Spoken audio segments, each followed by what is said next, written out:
Good morning, Bill. How are you, sir? Excellent. How about yourself? If I was any better, I'd be you, brother.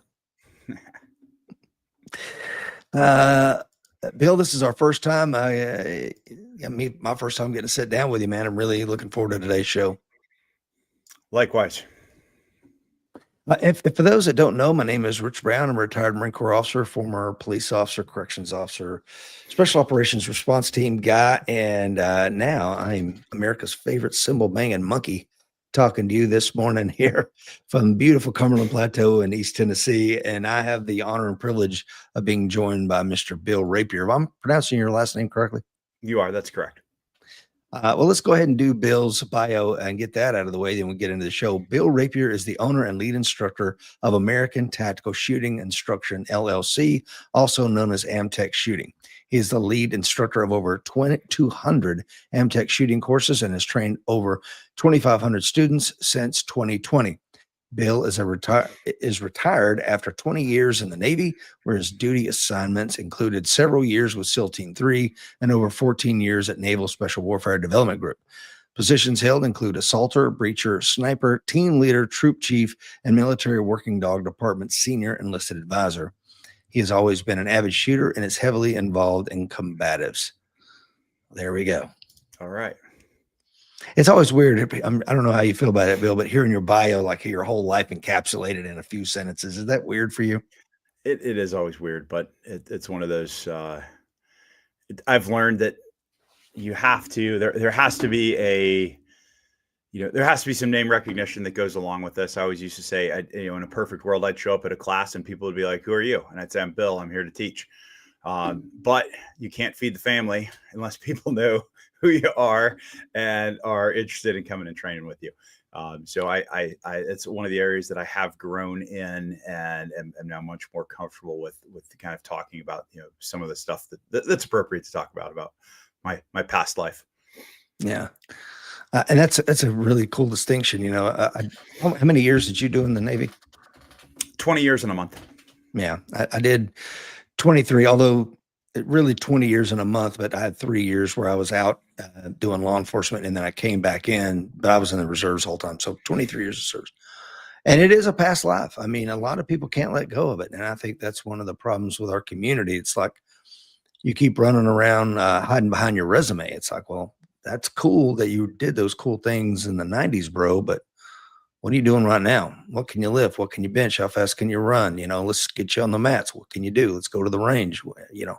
Let's put a timer on it. Where are you at? And I think a lot of guys are, just from what I see in my 13 years being retired, a lot of people tend to default back to their glory days. Do you see that at all? Oh, absolutely. I mean, that's one of the things I say to students quite frequently is that I realize that some guys might have signed up for a class because of what I did back in my time active duty, and if that's the case, great. I'm like, I did earn that. It was like it was a good run. However, I don't want guys to come back to a second course because of something that I did. Now I retired 11 years ago now.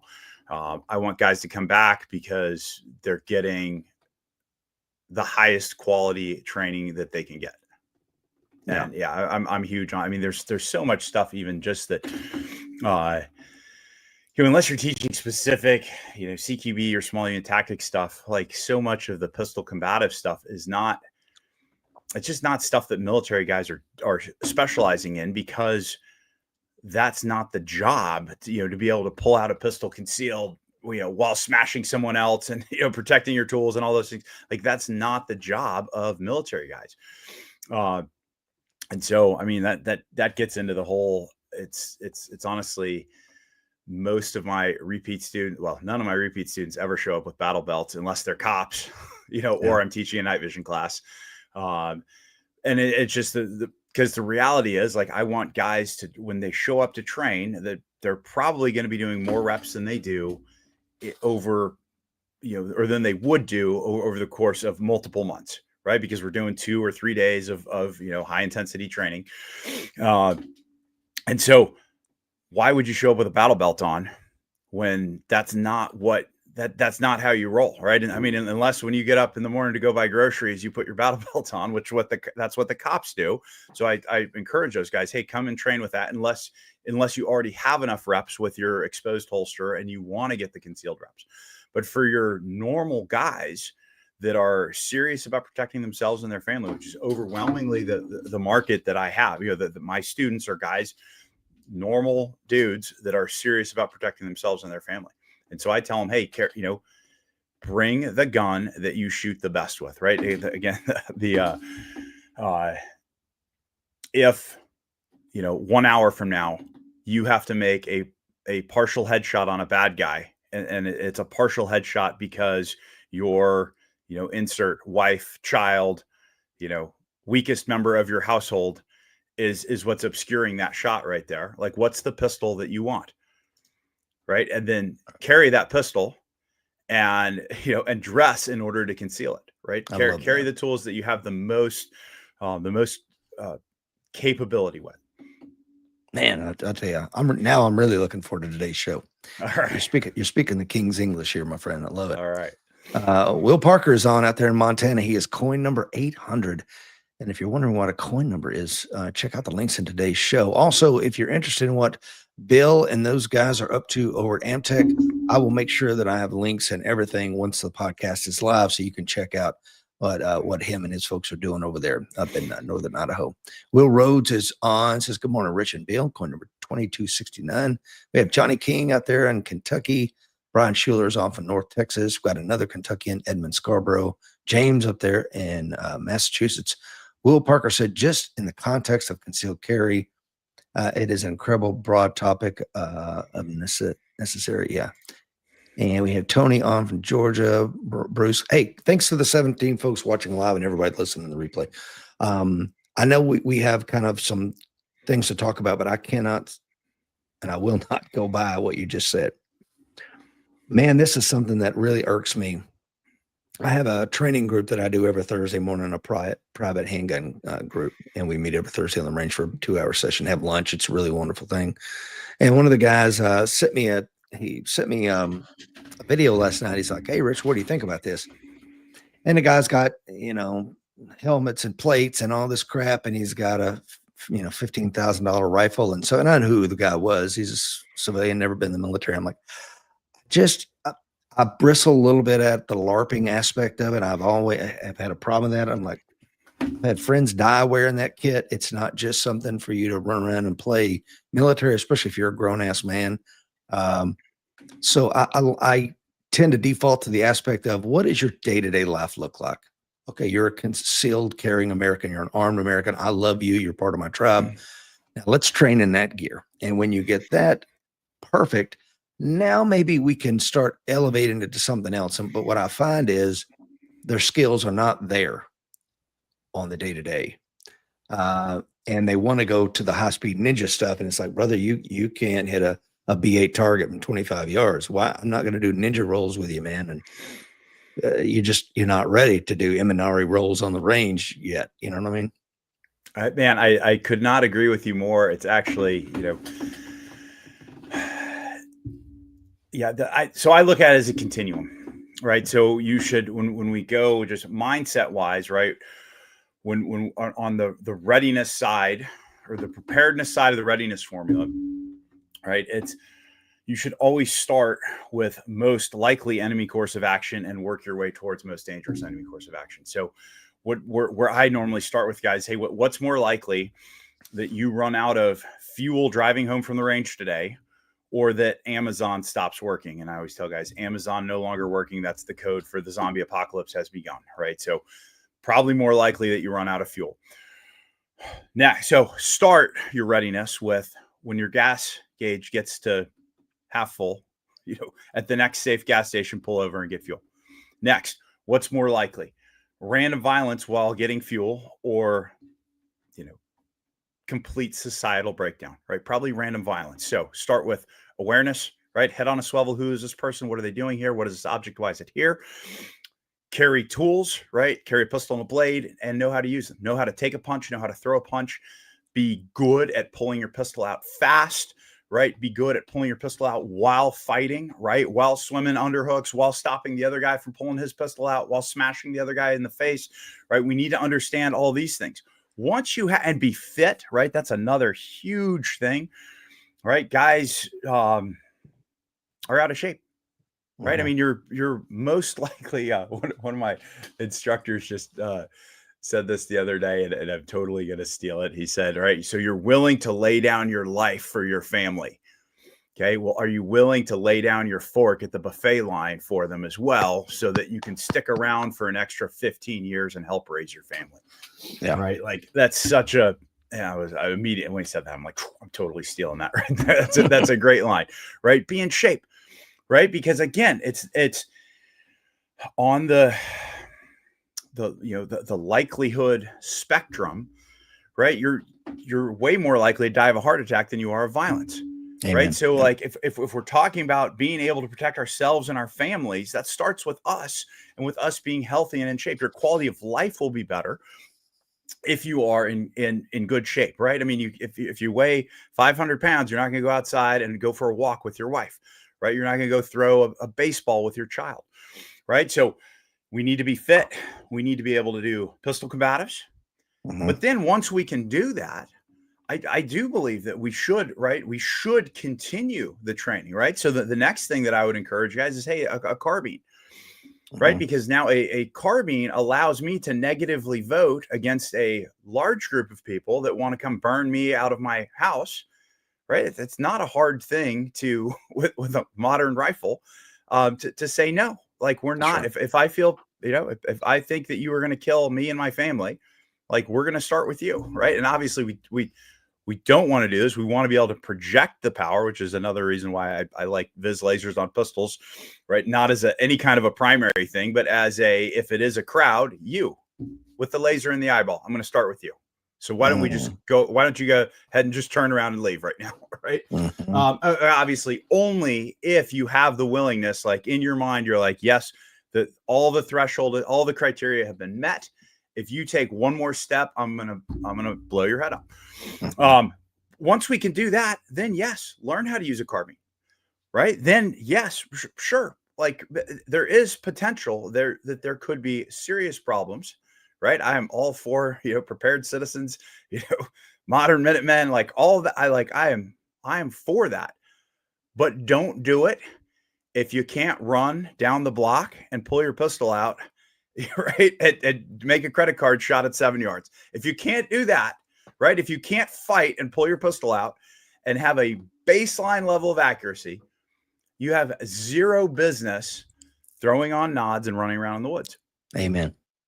Oh, I love it, Bill. I love it. Doug is on, and Doug is a lieutenant with a police department up in Ohio. I won't say where. And Doug and he were rolling through Tennessee the other day. I met him and his bride for a cup of coffee. Nice. As they were rolling through town. He said, actually, Rich and I had a similar conversation just last week about fitness and nutrition as a protector, especially as we age. Yeah, man, I'm almost 60, and I'll tell you what, I'm the strongest I've ever been. Now I will be freely to admit, I've had to do some TRT. And if you're a guy in a similar age group and you know that some things aren't where they should be, get it checked. And if you need it, get it taken care of. I mean, it would be no different than any other kind of taking care of your body and your mind and what have you.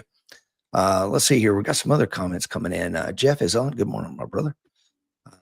So Doug is on. Donald Green is on from the People's Republic of Virginia. God bless y'all. Virginia. Spent some time there. Yeah. Y'all, it's changed since you were there. Probably it's gotten worse. Rick Montana is on from Montana. Johnny King says there's plenty of Meal Team 6 dudes out there that can't run the 100-yard dash. And of course, that's not this community. Doug was a competing strongman for a long time. Tony says, maybe off topic, but thoughts on John Shrek McPhee's comments: shooting more than 20 rounds at a range is a waste of time, and gunfights 3 yards, 3 shots. Yeah, I don't know about that. I mean, I don't know. Do you want to talk about that? I just saw some of those comments just recently. I didn't see it. I've trained with John. In my opinion, the more likely, to me, the most important thing, right after awareness and 100% safety with your tools, is clean draw stroke from concealment. Yep. Right. Because your most likely engagement is going to be up close. So you should be able to pull your pistol out fast and then be able to shoot accurately. I think the pulling your pistol out fast and being able to make shots up close is more important, right? I wouldn't start a guy shooting B8s at 25 yards, right? I would start, and I do start guys with clean draw stroke from concealment, right? Then after that, the next two things, and I put them on the same level, would be other strong hand only deployment and targeting of a blade, right? That's your absolute 100% best weapons retention tool, right? Guys going for your pistol, you draw a blade with your other strong hand and put it in his throat, right? Super, super easy, very simple to teach people how to do that. Right. But so few people do. And then on the same level as that would be combative weapons retention shooting. Yep. So being able to, right. And this is the whole, like, kind of the part of the integrated combatives that so many guys get wrong, right? Guys want to train, they want to go to the range and train with their pistol. And then they go to the mat room and train jets. And then they do some Thai boxing, right? And do some blade work. And where the magic is in the transitions. Going from, yep, I'm punching you in the face and now there's a pistol in my hand.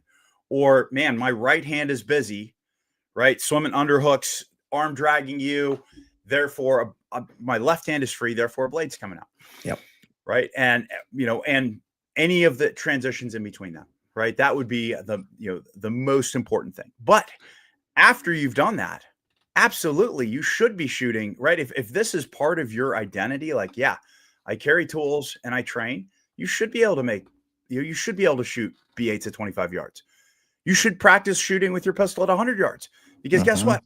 Our equipment now can do that, right? It's not hard with it. I mean, you could do it with iron sights back in the day as well, but it's a lot easier now with shooting a dot gun, right? I carry PDP, full-size PDP, right? So I got 18 in the gun, and I carry a full-size reload. And fully recognizing the most likely is not needing to do a reload. I actually put like the ability to do combat reloads super, super low as far as like a core skill, right? Yes, you should know how to do it, but in my experience, that is not something that's probably going to save your life. I carry a spare magazine because if I happen to be at the mall or movie theater or restaurant and it's an actual coordinated Islamic attack, I know I can do more with 36 rounds than I can with just 18 or with just 8 or with just 5 in a snubby. Right. So, yeah. But let me go on to some of the things you said there, Bill. And thank you to the 23 folks that are on live with us this morning. I'm talking to Bill Rapier, of course. If you're just joining us, retired Navy guy, spent some time in the teams and finished out in DevGru. And during your time with DevGru, I think you were more than a decade at that command, right? Yeah, 14 years. Okay, 14 years. How many pistol shots did you see taken in combat purposefully? I never shot anyone with a pistol. A few of my friends did. But it was for a transition from an M4 dead rifle and then had to go to the pistol. Don't know of anyone that did that. Okay, I transitioned like climbing up on roofs and stuff like that. I've transitioned, but it's just try climbing up a ladder with one hand on an AR, right? Yeah. So no, I've never transitioned because I had a stoppage. I don't know anyone that had transitioned because of a stoppage. Yeah. And herein is the thing with like a lot of the GWAT ninjas that are coming out and that are teaching handgun stuff now. It's like, you didn't get a lot of handgun kills, and I was not an assaulter in the GWAT. Let's be clear. I've got a lot of friends who were, and it just didn't happen. They didn't see it. I'm not saying it never ever happened, but I don't think the pistol skills are where they think they are. And I've trained with a lot of these guys, and I can say that from just what I've seen. So I think there's a lot of value in competition, and maybe we can get to that at some point today. And of course, that's I guess I say all that to say there's another skill set, and you're talking about integrative combatives, and that's what we just worked on during our Warrior Week. We talked a lot about that, and a lot of it has to do with and you're, I was Department of the Navy too. And when you talk about projecting power at that distance, there's something called the tyranny of distance, right? Especially if you're projecting on shore as a Marine Expeditionary Unit. You got distance is a problem, logistics is a problem. How are you going to fuel the Amtrex? How are you going to get the beans, bullets, and band-aids out there? Why am I saying that? Because I look at tyranny of distance now in terms of the combatives piece. And this is something that me and Seeklander worked on when we were cops in the 90s, man. Like, we knew that we're not Marine infantrymen anymore. So now we're police officers. It's a different ROE. It's a different skill set. We're going to need to tangle. We got to rest. I can't just leave. You know, it's not like I'm a civilian now and I can just walk away from this asshat. He's got to go to jail. I'm going to have to put my hands on him, and I have a gun on me. So there's a gun involved in this entanglement. And every time Bill has said it twice, and I love it, you know, he's saying swimming underhooks. And if you don't know what he means by swimming an underhook, you need to find a combatives class quick, because you're behind the power curve. Because if not, somebody's going to swim an underhook on you in an entanglement, and it's going to be lights out. Yeah. Wrestling is a baseline, and then jiu-jitsu. Right? These are things that you have to be able to do.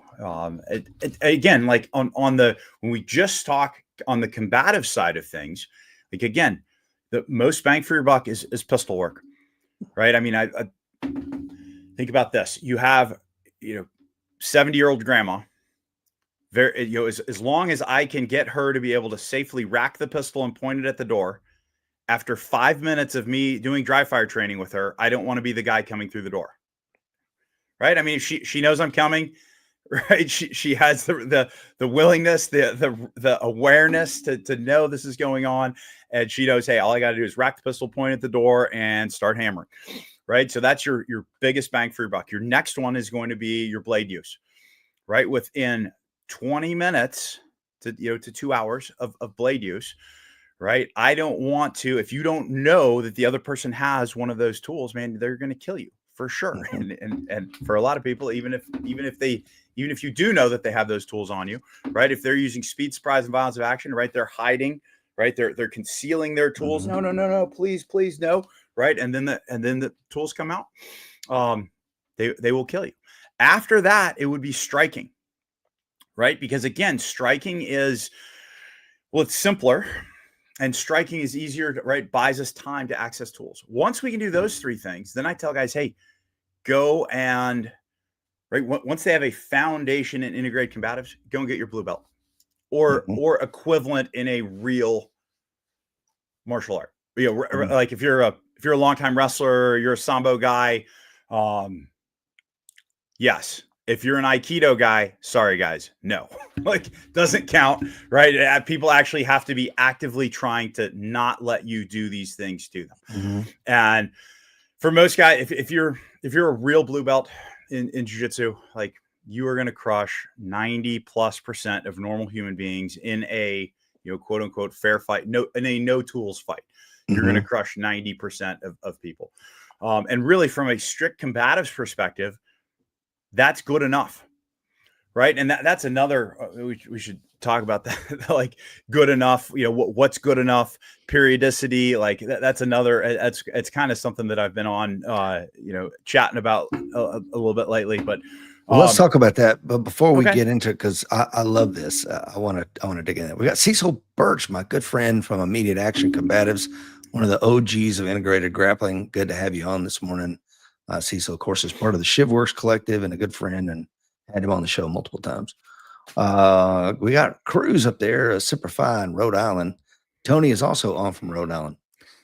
So let's talk about that real quick, because I love the point about good enough, and that is what a handgun is. A handgun is good enough. If you and I truly knew today when we go to Walmart, we're going to get ambushed, but we have to go to Walmart.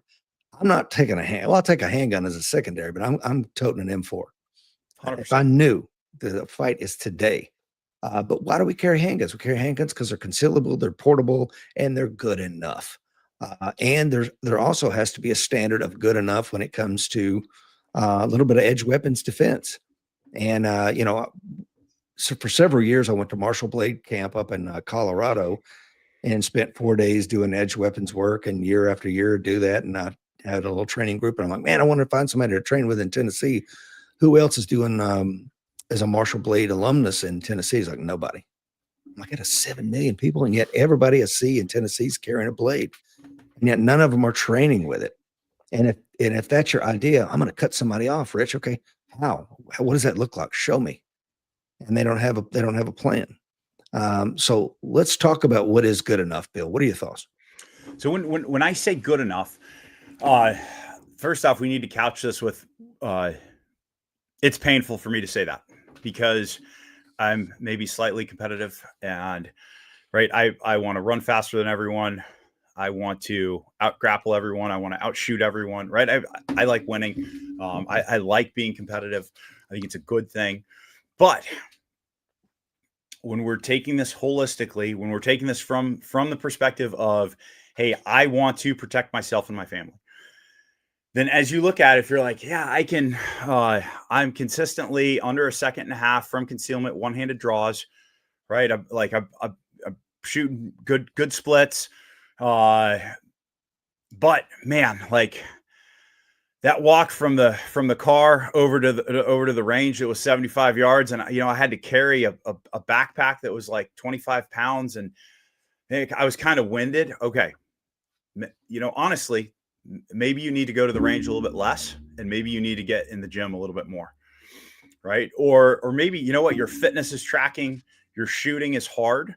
But when I ask the question, how many guys, at the beginning of a class, how many guys have a tourniquet on your person right now? You go, what's a tourniquet? Okay. Let's, we need to rectify this. Maybe the instead of going to a shooting class next time, sign up for a medical class and learn how to do, some basic TCCC stuff because you're actually way more likely to use your medical skills than you are your shooter skills. 100%. Can I talk about that real quick too? Yeah, go for it. When I retired, I got a job with American Red Cross disaster stuff.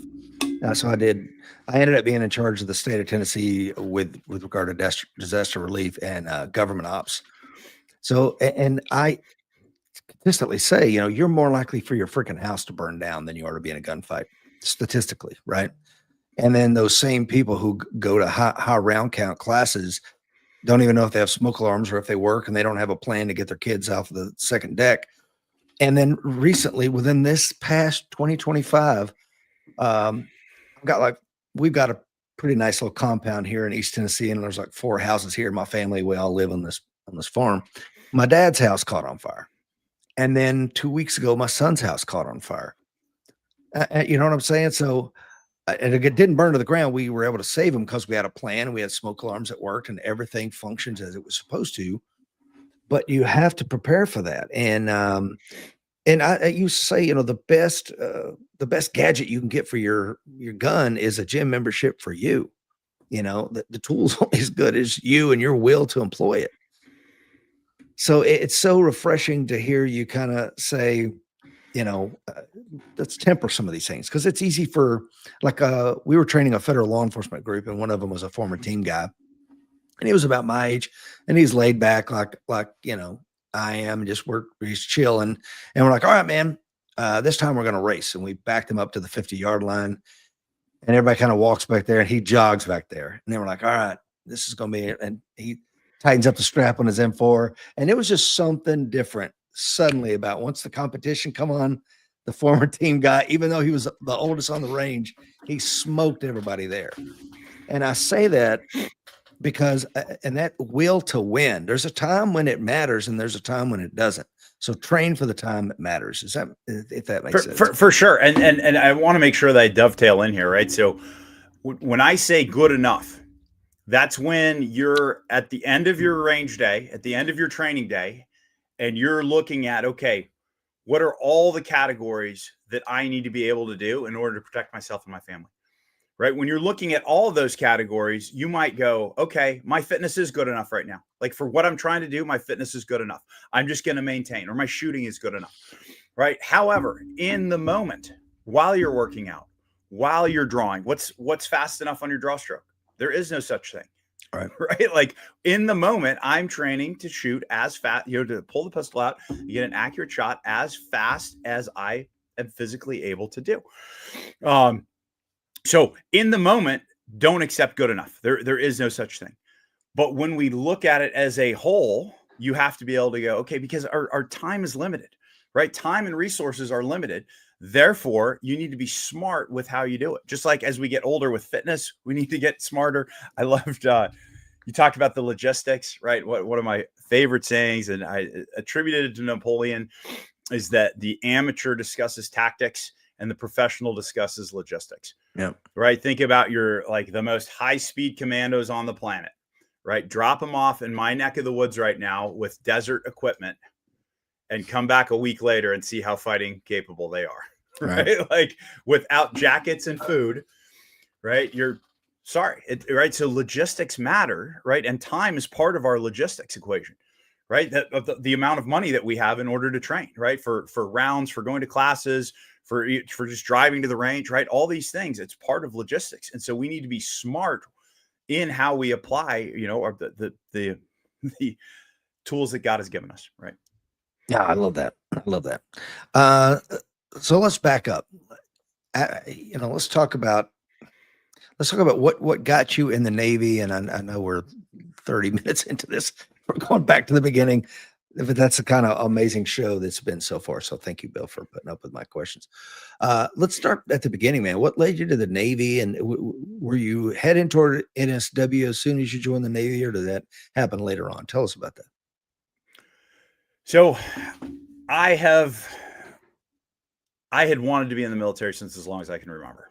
The question was, do I want to fly a jet or be a commando? Those were really the questions. And actually a little bit before that was, well, I just wanted to go to the United States Military Academy.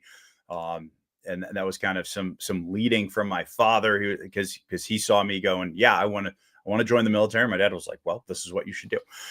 So that was my goal for a long time. And then come junior year of high school, I was wrestling and kind of rebelling and kind of walking away from my faith a little bit, not overtly, but well, yes, overtly, just not everyone knew about it. And so I'd always wanted to do that, but my grades started tanking, and I was like, I do not want to do another 4 years of college. Definitely wouldn't have gotten in at that point anyways. And so then I started looking at what is the hardest commando organization that I can join with the highest likelihood of seeing action. So I started reading, stuff about Army guys, stuff about the Marine Corps. I really didn't know anything about Air Force and CCT and that kind of stuff.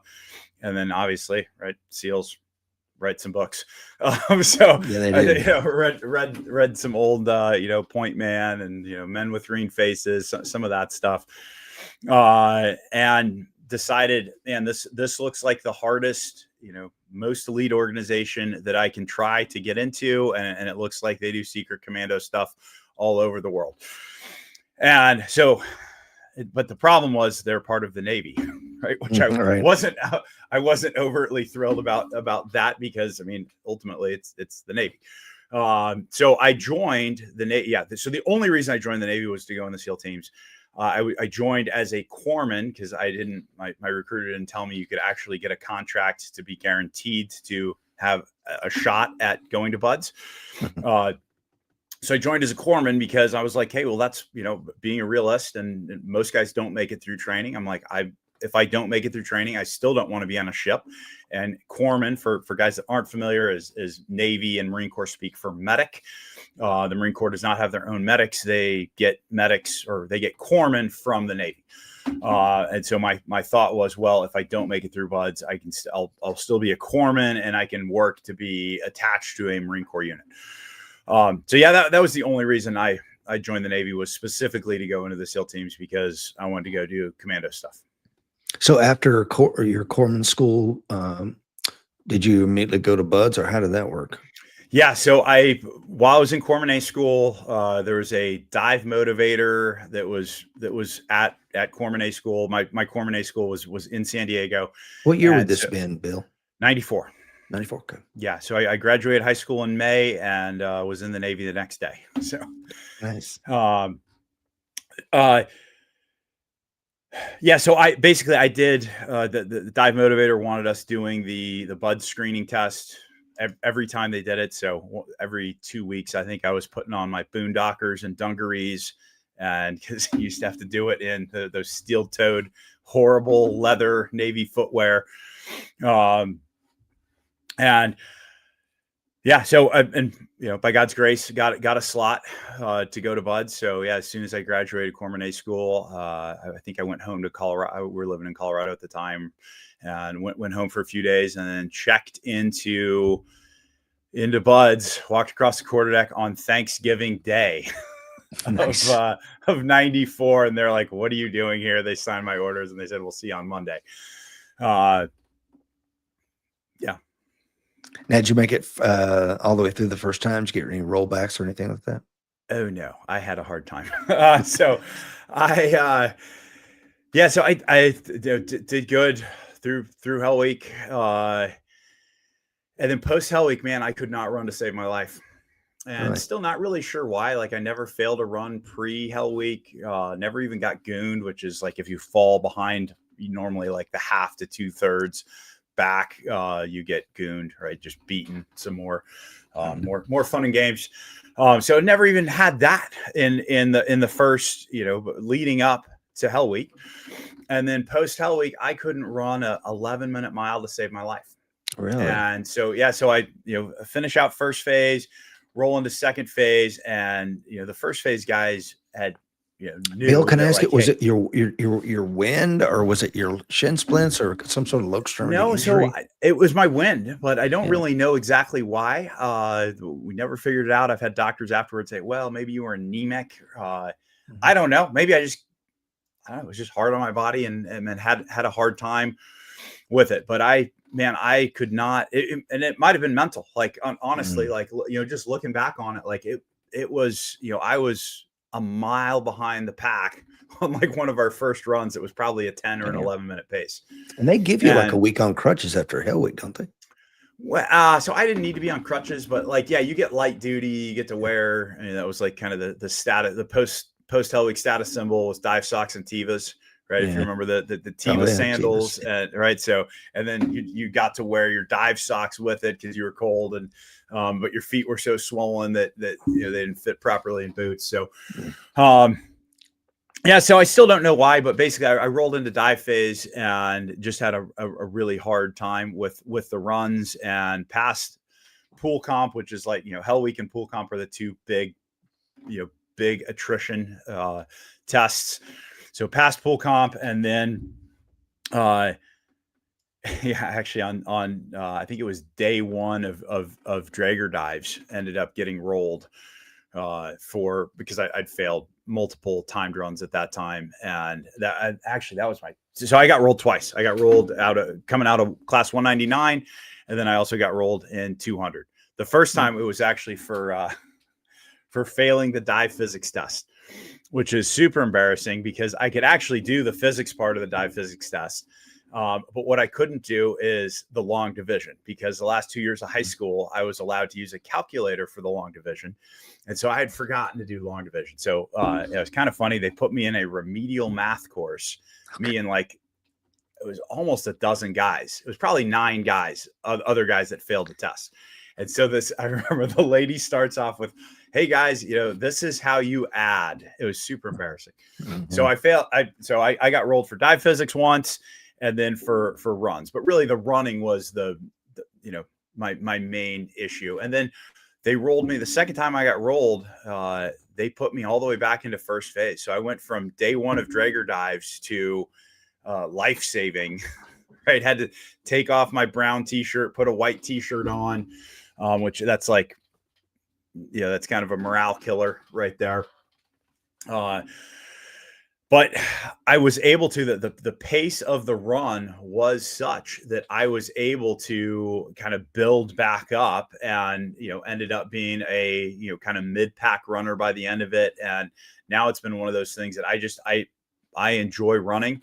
I've, up until a couple of years ago when I really started injuring or when the injury started catching up with my ankle.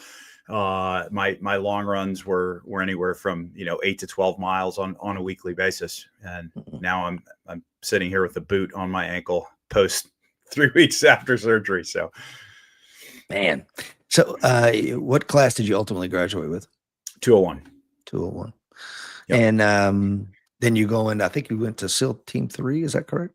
I did. So I had to go to the dive med tech course first because I was a corpsman, and then I went to Fort Benning for Army jump school, and then went out to Fort Sam Houston out in Texas for the 18 Delta course. So it was the last class out there. Did the short course. So that was how long was that? About 6 months. Okay. Basically, we didn't do the whole goat lab thing, and yeah, I was very happy that I didn't have to go to Fort Bragg for that. And then checked into SEAL Team 3, I believe the summer of 96. Okay. And now, how long were you there? Until early 2000. Yeah, I think I checked out right at the very beginning of 2000 and drove cross country with some buddies and checked into DAMNAC. And then, so were you in, what do they call it, green team? Were you there during 9/11? No, I was the year before. Okay. So I was already at the command. I was actually, we used to have to do quarterdeck watch still, even as a, a soldier.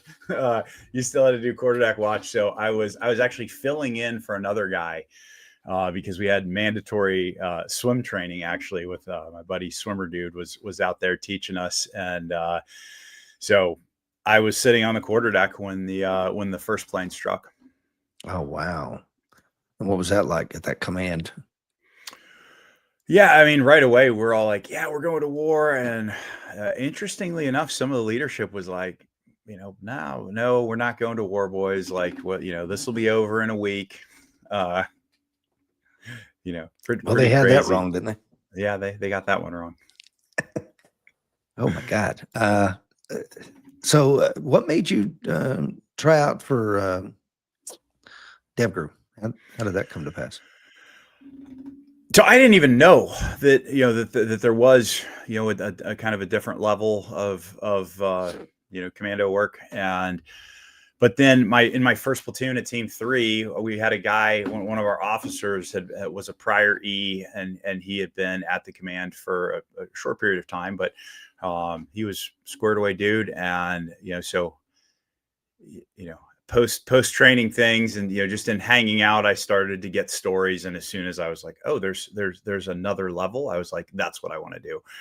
And of course, as a new guy in the teams, like, you can't even verbalize that outside of your peers. You can tell your shooting buddy, like, yeah, that's what I want to do.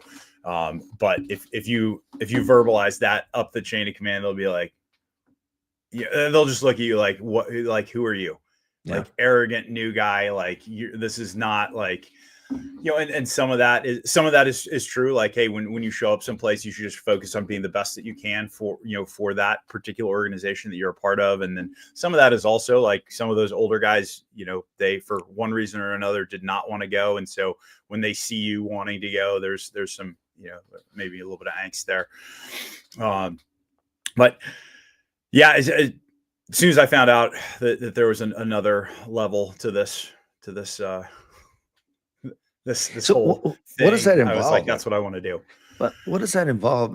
And Travis Haley has, he has a real good spiel about how he ended up in force from a regular infantry battalion, and he had to take leave, him and his buddy, and they had to do it sneaky and secret and all this shit. And because the Marine Corps, they're, F you're not going anywhere. And even if I had a real good friend who, honor grad out of sniper school, went to jump school, went to ranger school. Then he went to just a regular infantry guy. They had an open slot for BRC, basic reconnaissance course, out in Coronado, to pick up the 0321 reconnaissance Marine MOS. And it's like, well, hell, he just got back from ranger school. We passed that. Let's send his ass. So they sent him, and he was single. He didn't have a wife and kids. And so he goes and he comes back and he's like, okay, sniper qualified, jump qualified. I'm already a reconnaissance Marine by MOS. I'm a Ranger qualified. I guess I'll go be a reconnaissance Marine. And Marine Corps said, no, you won't. Stay right there in that infantry unit. And it's just so stupid. So when you say things like that, Bill, like you don't tell anybody that you want to do this next level stuff. I think military guys, man, if you've tried for those units, you know that nobody's going to be like, "Ah, that's great. Congratulations, Bill. You want to take your career to the next level. We're so happy for you." No, not usually. Yeah, I actually remember then shortly before I left, I think they were like kind of publicly like saying goodbyes at quarters in the morning, and the XO was like called out a couple because I was there was 4 or 5 of us going from team 3 at the same time, and the XO was like talking about some of these guys that had been around 5-6 years at team 3, and then he goes, and these guys they gave back, right? Because generally at the time guys would do generally 2 platoons, and then they would go into training cell from their respective teams. Or the whole organization is different now, but and then he goes, not like some of you that just do your platoons and leave, which was me, because I screened after my first deployment. I mean, we were going to the desert, and there was no wars to be fought at the time. It was it wasn't I didn't have the greatest time, at team 3 with my deployments there. They were just kind of, going overseas and training people that I knew these people are actually our enemies. Like they might, the government says that they're our allies right now, but culturally they are our enemies, and we shouldn't be training them. So I recognize that even back then. Yeah. And it's a shame our governments can't recognize it. Yeah. Dr. Fuller is on, my good friend, retired FBI and a former Army officer. And he says, all the best people go to Ranger School, Rich, just saying. I wanted to for a short period of time. I had one of my, I would say one of my mentors. So this guy, Josh Sherry, he had been a Ranger, at 3rd Bat. And then he was a driver for one of the generals, and then like took that job specifically because you get to pick where you go. And then he ended up going to Buds afterwards. So like he was a little bit behind me going through Buds, and we met, but like, I think while he was in Buds, while I was waiting around to go to 18 Delta. And then we both ended up as new guys at team 3. And he was, I have a special place in my heart for Rangers. Like he would always, it's funny, he would pull me aside and be like, after we would do some of the, the pre-war immediate action drills that were, very choreographed, lots of firepower, but like 8 dudes up and running at the same time. Right. Yeah. Like fire team rushes, man. He would pull me aside afterwards. He'd be like, Bill, not really how we do this. Like if people are actually shooting at you, it's going to be IMT. I'm up, he sees me, I'm down. That's right. And I remember thinking, I'm like, man, I really respect this dude. He's one of my good friends. But like, here are all these SEALs telling me to do this other stuff. And it's funny because as soon as people actually started shooting, no one did the 8 dudes up and running at the same time, like jogging in formation. He was right. I'm up, he sees me, I'm down. IMT, small rushes, right? So I think that's what people, there's a misunderstanding amongst the general public that these special units have, they got tactics that we're not going to share with the secret guys. Ones. Yeah, secret. You got to go to damn it to touch the magic. In reality, they're just incredibly good at doing the basics. Mastery level. Mastery level. Like if you have, I would imagine if you get a couple of guys from just a regular CAG squadron and have them do fire team rushes, and then you take a normal Marine infantry unit and watch them do fire team rushes, you're going to see a difference, especially when we're shooting at targets. It's like, oh shit, they're shooting with precision and doing the rushes beautifully. So yeah, there's something to be said for that. So was it did you submit a packet? What does that look like going to that unit? So initially it was just a request sheet to screen for the organization. Then I had to do so I had to run that up the chain, get approval, and then go screen. I think it started with a PT test, and yeah, the PT test, which was nothing crazy.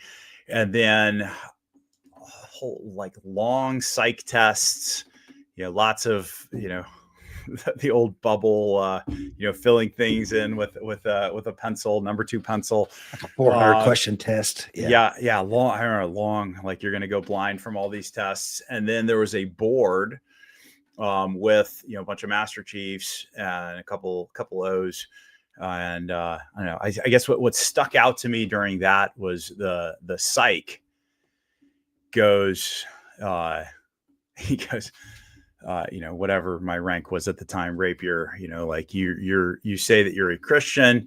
The Bible says thou shalt not kill, but you're going to, you want to be a part of an organization where that might be asked of you. And you go, well,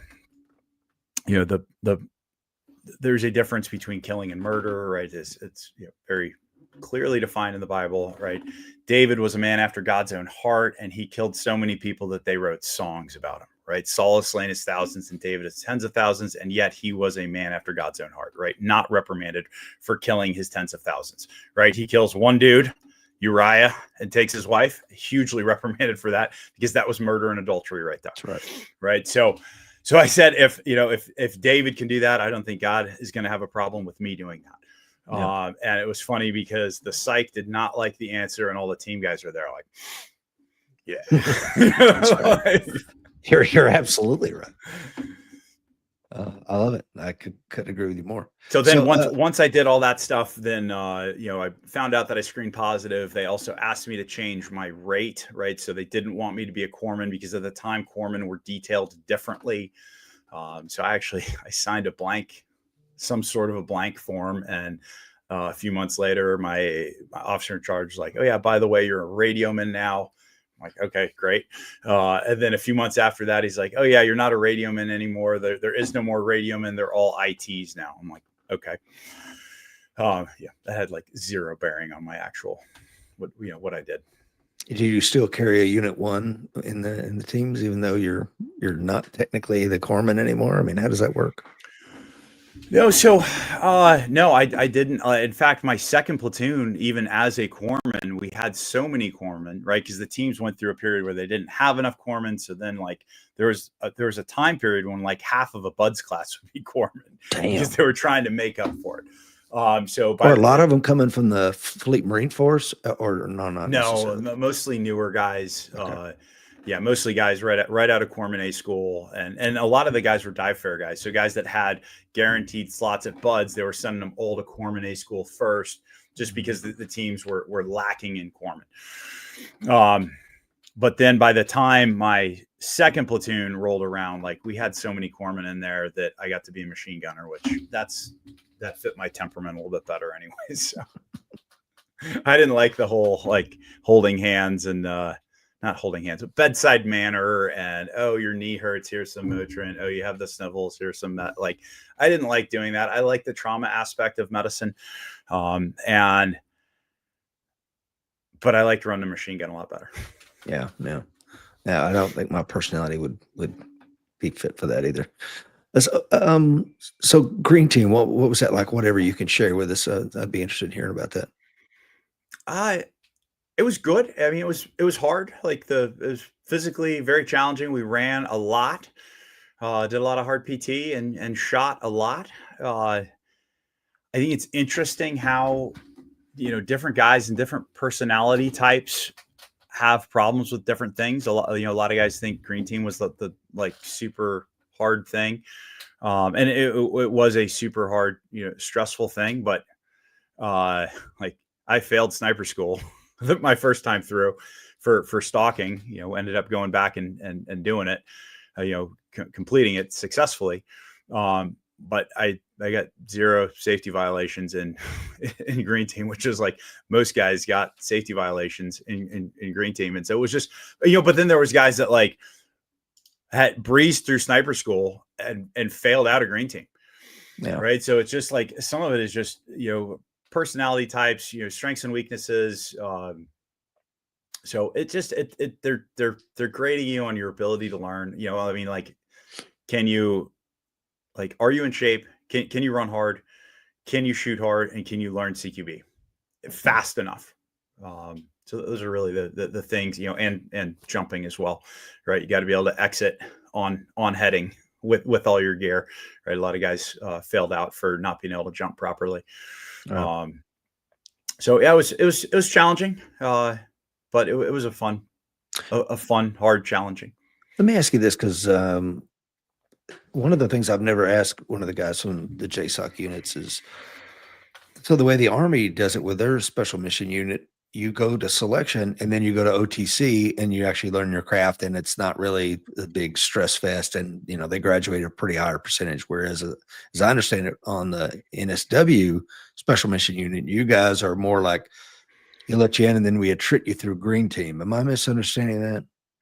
Yeah, ours is hard the whole time. Yeah, I mean, and not to, I say that with a straight face. Like, I realize there'll be some Army guys that are like, I think you're right. Both organizations are phenomenal organizations. I have friends in both. Both have done, both have great, patriots, so, solid Americans in them. Obviously, I'm biased. I think our, the models are different, and there's strengths and weaknesses to both, right? Ours, we say, hey, you have to be a commando already, right? You have to be a commando within the SEAL teams in order to even try out for this organization. That gives a known factor, right? There's also, I mean, a part of what I didn't talk about for the is just peer reviews, right? Peer reviews are huge, right? Like, you don't even make it in the door, like through the door initially, if you don't have good peer reviews, right? If the guys that were a year or 2 or 3 years ahead of you that knew you from your previous command, if because your name gets circulated, if they look at you and they're like, no, this guy was a dirtbag, he was lazy, like he was out of shape, he couldn't shoot, like, I don't want this guy in my team. Like, when that happens, then you don't even make it in. Right. So there's a huge strength in that. You don't just, the community is small enough where you don't get to just hide, right? Your reputation is going to precede you. So there's a great strength with that. You already are a 4 or 5 year commando before you do this. And then we say, hey, yeah, this is going to be hard for the whole period of it. And yeah, we somewhere 40 to 50% of already like established like operators with good reputations, we're going to fail you out of this, right? So obviously I think that's the better way of doing it. Now, the weakness that comes with that is you have a bunch of guys that think the same, right? Which can also be a strength, right? You have guys that every one of the guys comes from, an unconventional way of doing things, but the same, right? You're all kind of birthed, so to speak, within buds, right? So you have the same kind of unconventional approach to all of this. On the flip side, right? The Army guys, they say, hey, we'll take people from across all the services. We're going to do something really hard initially, and then it's a little bit more of a gentleman's course. Now that I know some guys have said it's, like that, but still, it's a hard thing. It's a stressful thing the whole time. Now the strength of that is that you get guys from all different walks of life. So you are going to get more of that special forces model of like, hey, we're getting people that have this paradigm of life and this paradigm of life, right? Which can be a strength. It can also be a weakness, right? Diversity is not always a strength, right? Unit cohesion is an important thing. And then the big thing that I would say is if you take someone that, let's say he was a Navy diver, he goes or whatever. So any non-combat arms profession, and now he goes through, a hard, 1 month thing, and then he does, a bunch of shooting and commando training for 6 or 9 months. And they say, congratulations, you're now the world's best commando. And I think it takes longer than that to do that. So, and again, like most of the guys, and again, like I know, both of our units have issues, right? There's strengths and weaknesses to both sides. And what I just described is not the norm, right? The norm is dudes coming from Ranger Battalion or from Special Forces, right? That go onto that side, right? So they are previously already commando or shock infantry, or however you want to put it, right? And then they go there. So it's not the norm, and both organizations good, but obviously I'm biased. And rightly so. So you obviously graduate green team and you check into your first squadron, whatever you guys call it. And what's that like now that you've made it to the NFL, so to speak? Pretty amazing. Yeah, I just yeah, pretty amazing. And that's, what we said here, the NFL, we looked at it like that. The remember what movie was some movie from years ago where the football players first string defense, right? The guy smashes the window out with his head. Remember I'm blanking on the name of that movie, but like that we would say that sometimes first string defense, right? A seat at the table, right? Like, hey, we're at the show. We would say that. It's really how we looked at it. And yeah, it was pretty amazing. Yeah, I mean, just like things from training, right? Things that had been forbidden before for, higher risk things in training. I remember on day one, I'm not going to talk about what exactly it was, but I remember on day one, they're like, this is what, once I was in the squad, they're like, this is how we do things, right? Like they don't do this, like everyone else, they don't do this. This is what we do. And on day one, literally the very first run, like I did this, it wasn't a huge, looking back, it wasn't a huge thing, but it was something that like we had been forbidden all throughout training. And now they're like, no, and it is the correct thing to do, but it was a training thing. Why not to do it? And they're like, no, you're at the show. Like, this is how we roll. And literally on the very first run, like things are set up and I end up doing what they had just said, you're now authorized to do. And I'm like, yeah, this is awesome. I mean, it's just, it was super cool, right? I mean, getting to work with the guys of, the highest caliber, guys that are very, very driven, very, very competitive and, guys that work at a very high level. It was pretty awesome. I think to me, I think selection is in anything, if you got to separate the A, B, and C players, and a B player gets to hang around and wants to be an A player, and a C player that is trainable, then we can get him there. Then he can stay. But everybody else, man, your ass is on notice. And if you haven't had the fortune of being on a very high functioning A-class team, I wish you had, because once you're on that in an organization like that, man, it's life changing just to be around a caliber of people that like, I can't believe that I'm here. I have imposter syndrome. These guys, man, are world class, and I had that once, and it was unbelievable. What was your first deployment like? First deployment at Team 3. NSW. I mean, it was an OEF deployment. It was honestly like, so I, fortunately got to do a bunch of them. In retrospect, it was not a great deployment. We only did a couple, like actually full size hits. Did a bunch of driving around. Did a bunch of cool stuff, but it wasn't like we kind of had missed, like the guys that went in initially did a bunch of cool stuff, and then there was some stuff shortly after that was pretty cool, and then we kind of hit a lull on our first OEF deployment, but that did set us up. We got to be on a part of the initial invasion into Iraq, which was absolutely awesome. That was a super cool experience. That was really cool. And then honestly, things started picking up post Iraq, and I remember being bummed that we weren't going back. Like the Army side was going back to Iraq, and like they were starting to get into more shootouts, and then but things picked up for us in Afghanistan, and I think it ended up being better for us on the OEF side than it was on the OIF side. Just the guys in Afghanistan wanted to fight more.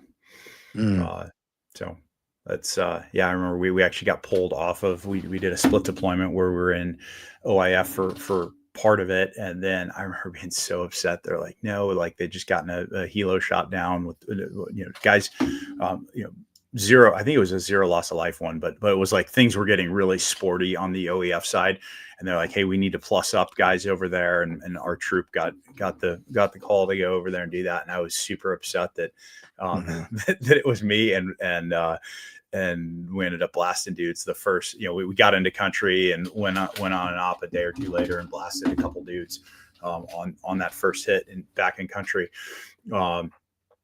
And yeah, things just kind of picked up from there. So it was a good, that ended up being a good deployment. And then we just kept going back there, and it was good. We got to work. So did you see the transition from, and again, I'm just getting this third hand and from reading books and stuff, but I understand there was a transition from being able to hit a target and then transitioning to doing call outs. Did you see that transition? Yeah. But I mean,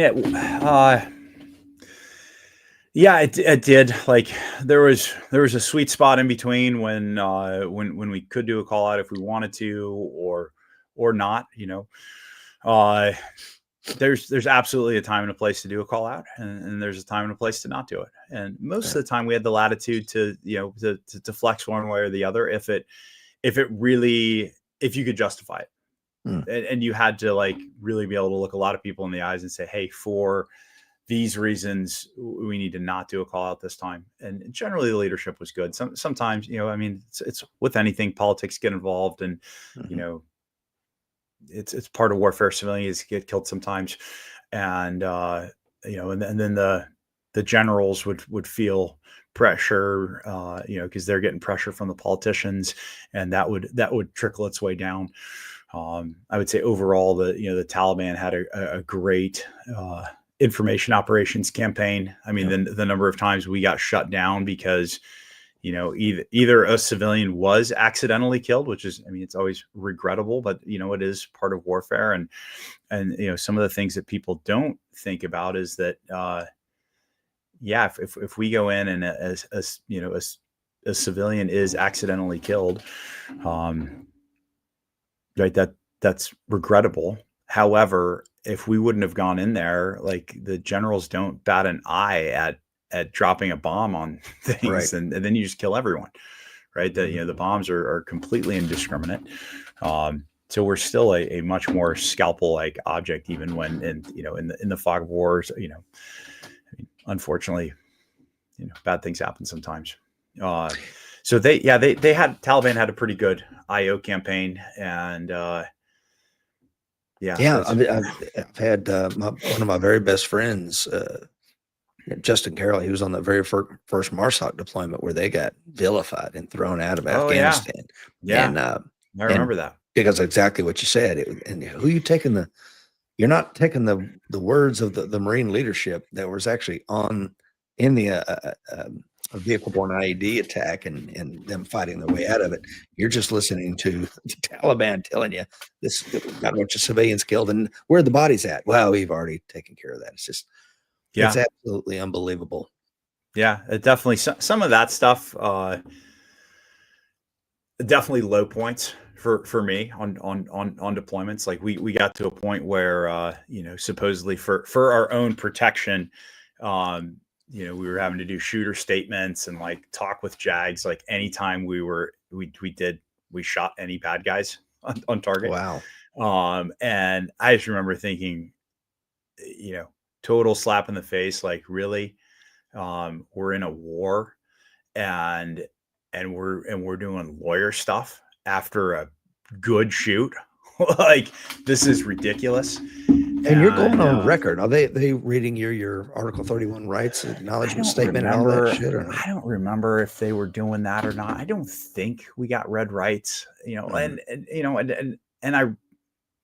The line was that, we're doing this for, so that in the future, when Afghanistan is a successful, member of the, community of nations, that they don't like try and like prosecute you afterwards. It's like, really? Okay.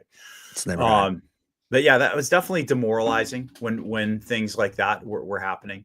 You got some CID guy or NCIS guy, like questioning, and I get it. Like there is, like, you are accountable for your actions.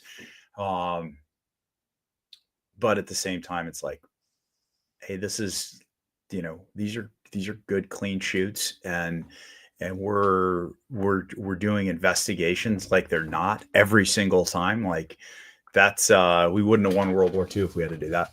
As you were talking, man, of course, my time in combat, there was none of that. And I just, it's mind blowing to me, cause I was, as you were talking, man, I was like Operation Market Garden. Okay. Take a tactical pause. Everybody come in, like where's the rest of your unit? The 80% of us are dead on the Omaha beach, man. What do you want? I need to write statements about why you shot that German over there. Like what? I mean, it's insane. And we're never going to win if that's where the future of warfare is. It's not going to happen. But like you said, the dichotomy is that they have no problem dropping a JDAM on somebody and killing everybody in there, and that's fine. That's collateral damage. Somebody gets hurt on target and they didn't need to be hurt or what have you. And now we're going to smoke the E7 that pulled the trigger. Doesn't make sense to me, man. Yeah, and never will. It's warfare, and it's people say war is hell, and for many different reasons, right?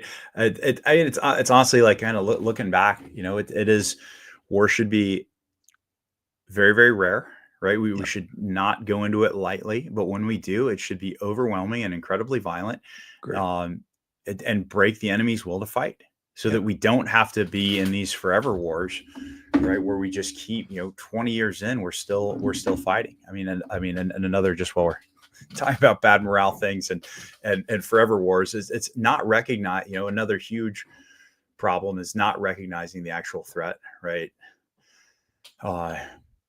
Extremist Islam is the threat. Yeah, right. That is the problem, and that was a huge morale thing for me when during the Obama timeframe, when it was changed from, we used to go after Islamic extremist organizations, right? That would everything fell underneath that. And then sometime during the Obama year, or like early on in the Obama years, it changed to VEOs, violent extremist organizations. And I just remember thinking, man, if we can't even name what we're fighting, like how on earth are we going to win? Yeah. Right. Because we weren't fighting communist extremists. We weren't fighting Buddhist extremists. Thank you. Right. Or Jehovah's Witness extremists. Right. No. We weren't fighting any of those people. We're fighting Islamic extremists. Right. And so, yeah, that's to me, that's a problem. Right. During World War II, we said, hey, we're fighting the Nazis. We're fighting fascism. We're fighting the Japanese, Imperial Japan. Yeah. And we during the Cold War, the communists said, we're going to take over the world. We took them at face value and we said, we're going to stop you from doing that. Yeah. Right. And then in the Obama years, we have, all of the Islamic extremist organizations, right? They're all working for a caliphate, right? Have been doing that for the last 1,300 years, right? Yeah. And we have the president of the United States going on and saying that ISIS is un-Islamic. Yeah. And it's like, man, that's a problem right there. I obviously totally agree with you more. The only time that anybody's ever tried to shoot me in combat where they were Muslims, and I think that goes for all my friends. We weren't out there fighting Amish people, brother. And no. So I think that's a thing. It's like, it's not xenophobia. It's, look, man, I don't have a problem with your race or ethnicity, but some cultures are incompatible. And that culture, the Islamic culture, is incompatible with the West. And if we don't wake up to it and call it what it is, we're not going to be here. We're not going to leave a world for our grandchildren. And now that I am a grandfather, I look at things differently now. And I'm intolerant of that kind of stuff. If you can't call it out, then you sure as hell can't fight it. Now, back to the JAG thing. Having been a cop and you use force on an American citizen, yeah, you're going to be writing a lot of reams of paper. I don't give a shit if you put them in a restraint, an armbar, or you use deadly defensive force. You're going to be writing reams of paper and you're going to go to court and you're going to get all that shit. But for our military service members that are abroad doing their thing, as long as they're active within the ROE, I don't understand that, man. And we got to get our head out of our ass about that. How do you feel about Pete Hegseth and changing it from the Department of Defense to Department of War, and the kind of where he's going with everything, Bill. Awesome. I do too. I mean, yeah, I think changing to secretary or changing back to Secretary of War is great. One of my mentors, Tom Kyer, he was like, even better would be if we just called him the War Chief. So I would nominate that as being even better than the Secretary of War, but I'll take Secretary of War. Yeah, I listened to some of the stuff that he was saying to when he got all the admirals in there and generals together to talk to him, and I'm like, where do I sign? Like, like part of me is like, yeah, I want to go back in. Absolutely. And then super cool to see. I'm blanking, or no, Dakota Meyer, I believe. Yeah. Right. So he did go Corps, back in. right. Yeah. Did go back in. I'm like, how awesome is that? The guy has like what, 12-ish years of broken service. Yeah. And then he goes back in like, I mean, just super cool. I think we're back moving in the right direction, focusing on actual warfighting skills versus, I mean, just the mountains of emails on, sexual harassment prevention and cultural awareness, climate training, change, and just absolutely ridiculous. I mean, like if we don't square this away, we're going to lose as a nation. Like yes. that, like the military is not a social experiment, right? The military is not about diversity. Diversity is not our strength, right? Nope. We want unit cohesion. We want the strongest guys that want to go and fight.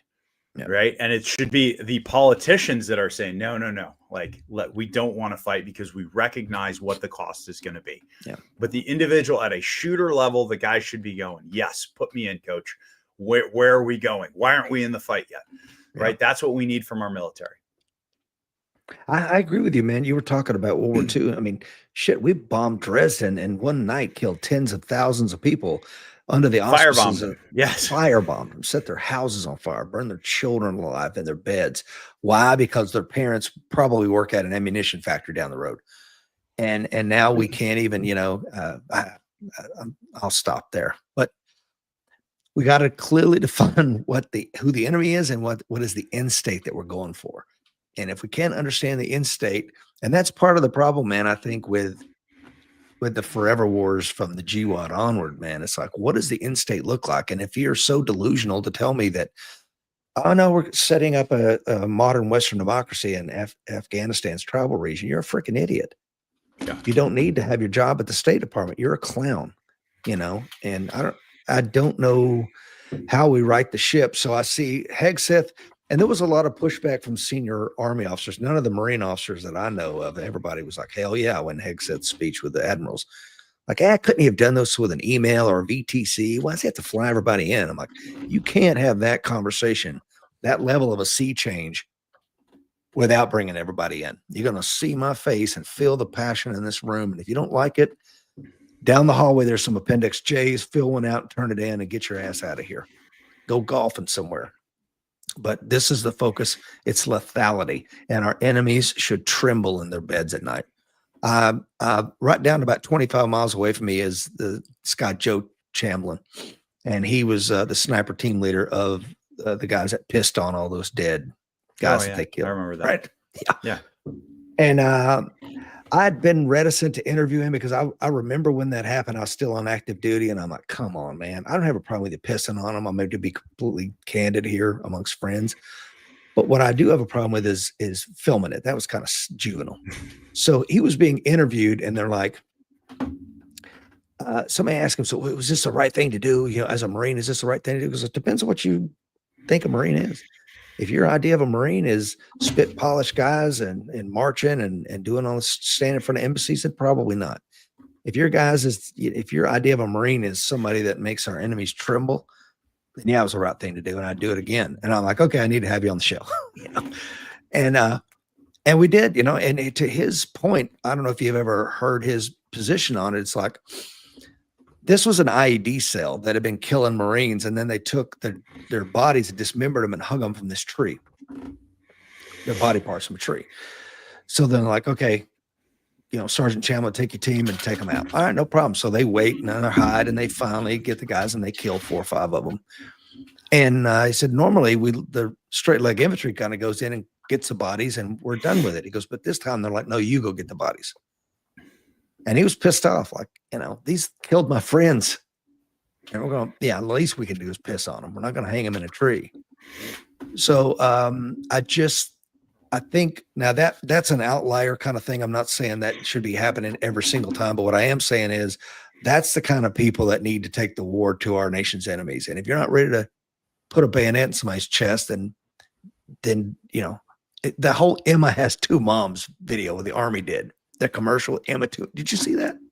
I saw part of it. Yeah. Oh my God. Contrasted with the one that the Chinese are doing right now. Yeah. Or with the like Russians. all the yoked out dudes, and the same thing with the Russians. And yeah. Yeah. So I think we're seeing that come back, man. There was a really good one the Marine Corps put out recently where some shooters go into a room, they do their thing, flashbangs are going off, and at the end he's bringing his muzzle down on this guy laying on the ground, and then it showed it, Bella Wood with a Marine infantryman stabbing a German soldier. And I'm like, there we go. I'm ready to sign up again, Sarge. Where do I sign up? Yeah. So how many deployments did you end up doing with right around 10? 10? All Afghanistan and Iraq, or? Yep. Yeah. And a few other places too. A few other places. Okay. And when did you retire? 14. And as soon as you retired, what did you get into, Bill? We started Amtac Shooting the day after I retired. And, the mission statement was, teaching good Americans to be able to protect themselves and their families better. Really had no clue, where we would fall out as far as like, would I be training mostly mil or civilian or what? And we've definitely fallen into a spot that I'm super happy with, which is my average student is a normal guy that is serious about protecting himself and his family. And I love it when former teammates are like, hey, who are these guys that sign up for classes? Like, who pays money to, like, out of their own pocket to go and train? And I'll tell them, I'm like, hey, they're normal guys, but they're like, they're pretty serious about this. And they're like, really? Can they shoot? I'm like, you know what? The guys that are my better students with pistols will crush a bunch of former teammates. Yeah. Because they're serious, because that's their thing. They're into it and they train a lot. And usually not so much with carbines, because especially like kind of the time after I would say my time frame, my era was kind of the last of the guys that placed a large emphasis on pistol shooting. And then as the GWAT kicked off, it was like, we just weren't using pistols. And the guys started recognizing that and going, well, hey, let's actually train with what we're fighting. So we've grown Amtac Shooting. We're doing courses all over the country now. And then we do anywhere from 5 to 10 local courses as well. Probably what I'm most known for is the integrated combatives piece, right? So just that, and it's also what I think is most important. What most guys should start with is that, right? Everything from awareness, 100% safety with tools, and then hey, let's know how to pull our pistols out, right? Like one-handed pistol draws. I'm huge on that. I know it's counter to like what a lot of guys in industry are putting out. But when you think that, right, if you think that the engagement is going to start with you being outside outside stand-up grappling range, and you're like, oh, there's a threat, assume the position, right? Now I'm in my leaf position, and now on the buzzer, I'm going to do my fast two-handed draw stroke and go. If that's how you think it's going to go down, then that makes sense. That's the logical way to train. If you think that the gunfight might start with a fist fight, it might start with you pumping gas and not paying attention, and then all of a sudden you're getting punched in the face and pushed into the gas pump or into your car, then maybe you should know how to fight and pull your pistol out with one hand. Yeah. Because you could be stopping the other guy from stabbing you to death, offlining his pistol, smashing him in the throat, pushing in his eyes, right? You could be doing any of those things, just cross-body checking him in order to create more space while I'm pulling my pistol out. And so if that's something that you practice all the time, then hey, you can, right? That's what you're used to doing, right? So a huge proponent of one-handed draw strokes, whether it's pistol or blade. And so we go through, fundamentals of pistol work. And then we'll go through fundamentals with blade stuff. All the blade stuff that I teach either comes from SIAC Collie or Atienza Collie, right? I'm huge on where we've got to give credit where credit is due. Those guys are my teachers there. Right. We've got to, but it's not hard to learn how to do that. You know, how do we draw a blade? Where do we put the blade, and what do we do with the blade post penetration? Right. And then it's another huge part of integrated combatives is better weapon, better position. I'm always fighting for those two things. Right. Best weapon at the time might be smashing the guy with my elbow. Right. That was the best weapon that I had. It was the fastest way for me to project force onto target. Right. But then now you're moving backwards. Now the next best weapon might be just me. I'm going to crossbody check you and drive you backwards while I'm pulling my pistol out. Right. So just understanding how to do that. So that's a huge part of what we teach. We do also teach, carbine work, right? Fighting with carbines. We do a fun class that we just started doing maybe 2 years ago. I'm trying to incorporate more actual force on force stuff, right? Yeah. Because so many guys, right? Everyone's doing, okay, get on the line and work your strike ready, work your low ready, work your shooting and moving, work your barricade stuff. That's all great. But actually putting it all together is pretty cool too. So we're doing a fighting in and around vehicles carbine edition. I think I'm going to start doing a pistol one as well here soon. But basically, spend the first morning just doing pistol or doing carbine fundamentals. And then we do an afternoon of just doing shooting from vehicles and live fire bailout drills. And then day two, so guys have to bring airsoft rifles. Day two is all fighting out of cars with airsoft stuff.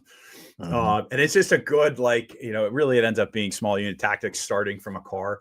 But ends up being just a cool, hey, this is, it's great that you can do it on the, on a flat range, but can you sprint 20 yards and do it? Right. Can you recognize when someone else is actually getting pinned down and then go flank the guy?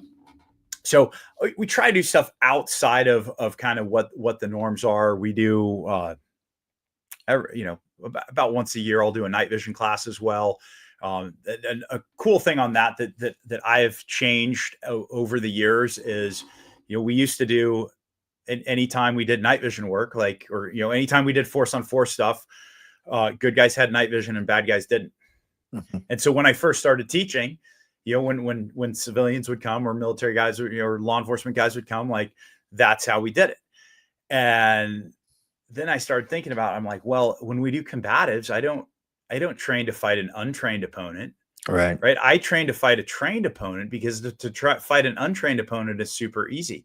So that was some GWAT, carryover with my mentality. That's not the reality anymore. I mean, the proliferation of night vision and thermals is just everywhere. And so we should train with that. So now when we do if I do a night vision class, and we do force on force with that, we've been using the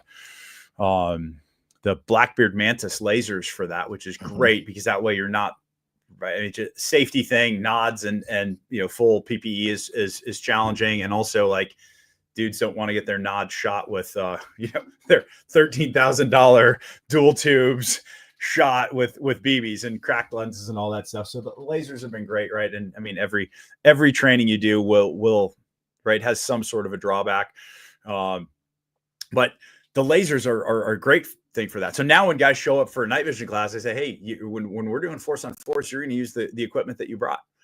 Right. And if you have more better stuff, right. If you have thermal and night vision, guess what? You're going to win more frequently. Yeah. And yeah, that's harder for the other team. But you know what? That's the reality these days. If you're going to, right. And that's a fraction. That's one class that I do per year is that, right. It's kind of the few students that are yes, I meet the boxes, I've checked the pistol combatives and the fitness boxes. And I also want to do this other stuff. I mean, that's honestly, that's one of the reasons why I was so hesitant about teaching anything small unit tactics or CQB when I first got out. It was not that I don't think that good Americans should know how to do this. I want every good American to be able to do this stuff. Right. It was because there's so many, especially where I live, there's so many guys that come at it from the prepper mentality and they're like, oh, I want to do CQB. And I'm like, dude, you can't run across the parking lot. And you don't even normally carry a pistol. You have zero business learning to do CQB or small unit tactics or even do carbine work. Get in shape, carry a pistol, learn how to fight. After you can do that, right? And now I'm like, oh yeah, this is a good dude. Like he trains, right? He's morally upright. Like after we have those boxes checked, then I'm like, okay, yeah, now we can start doing that. And so it's only been much more recently that I'm like, well, I have enough good solid students, which is why like I'll put a blurb any like CQB or night vision class or anything like that. I'm like, hey, you have to be a former student or come recommended to me by someone else. Like you have to know someone that I know that will vouch for you in order to come to one of these other classes, because I don't, we've been super blessed. Like I've never kicked anyone out of a class. Like I've had one close call, but he was an old timer that was just in over his head. And like, he's just a lot of factors working against this guy. And he was just somewhat incompetent with some of his stuff. But I like part of that is I put on all of our training things. Hey, you need a baseline of physical proficiency in order to participate in this training. And for whatever reason, that little line, just like so many of the, where you're saying the LARPers, the people that are just pretending, right? They see that little statement about like, hey, you need to actually be in shape in order to do this training. And then they self-deselect. That's which right. is good, because I don't want the people that, and I guess some people like put LARPing. I still think of the LARPing in a negative context. I'm for people.